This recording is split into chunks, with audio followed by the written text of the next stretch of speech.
तर महाराष्ट्रातील मराठवाडा आणि पश्चिम महाराष्ट्रातल्या अनेक जिल्ह्यांमध्ये मोठ्या प्रमाणावर पाऊस सुरू आहे। याच पार्श्वभूमीवर बार्टी, सारथी आणि महाज्योतीच्या 29 आणि 30 सप्टेंबरला होणाऱ्या परीक्षा पुढे ढकलाव्यात अशी अनेक विद्यार्थ्यांनी मागणी केली आहे। अनेकांचं परीक्षा केंद्र हे मराठवाड्यातील बीड आणि जालना जिल्ह्यांमध्ये आहे, त्यामुळे परीक्षा पुढे ढकलावी अशी मागणी विद्यार्थी करतात।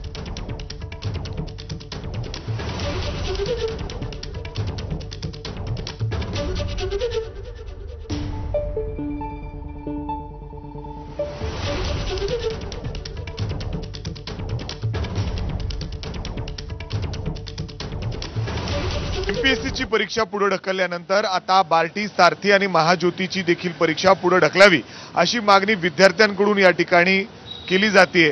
माझ्यासोबत काही विद्यार्थी आहेत जे मराठवाडा आणि सोलापूर या भागातून येतात। उद्या परीक्षा होणार आहे, मात्र कसं जायचं, काय करायचं, कारण अनेकांचे घर पाण्याखाली आहेत, शेती पाण्याखाली आहे, मोठा फटका बसलेला आहे आणि असा प्रश्न या सगळ्या विद्यार्थ्यांसमोर आहे। दादा, कुठं जायचंय, तुझी परीक्षा कधी होणार आहे आणि काय परिस्थिती आहे सध्या? मला बीडला सेंटर आले, जे की मी फॉर्म भरताना पुणे 1 नंबरला टाकलेलं होतं आणि सध्याची परिस्थिती पाहता मला तिथं जाणं अशक्यप्राय झालेलं आहे। माझा पेपर पुण्यामध्येच मंचर या ठिकाणी, इथून जे 7 ते 70 किलोमीटर आहे, इथून जाण्यासाठी पावसामुळे गैरसोय होणार आहे। माझे काही मित्र आहेत ज्यांचे धाराशिव, सोलापूर या भागातून मला मेसेज वगैरे त्यांचे आलेले आहेत की आमचं सेंटर जिल्ह्याच्या ठिकाणी आलं, आम्ही तिथं पोहोचायचं कसं? आता सध्या आमचे घर पाण्याखाली। माझं सेंटर मुंबई दिलेलं आहे आणि सकाळी 7चं रिपोर्टिंग आहे, तर मला रात्रीच निघावं लागणार। एकतर मुंबईत पण प्रचंड पाऊस चालू आहे, असं महाराष्ट्रातल्या वेगवेगळ्या भागात सेंटर दिलंय। आम्ही अगोदर पुणे सेंटर दिलं होतं, परंतु त्यांनी मुंबई, सातारा, सांगली असे सेंटर दिलेत। तर माझी सरकारला विनंती आहे की ही परीक्षा पुढे ढकलण्यात यावी।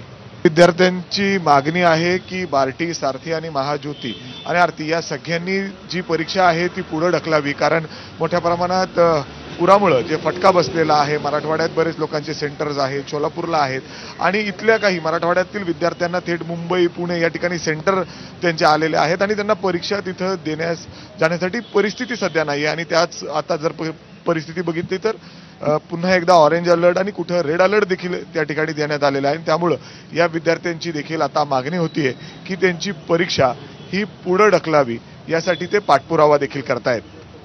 कॅमेरामॅन राजेश बिडकरसह मी मिकी घई, एबीपी माझा, पुणे।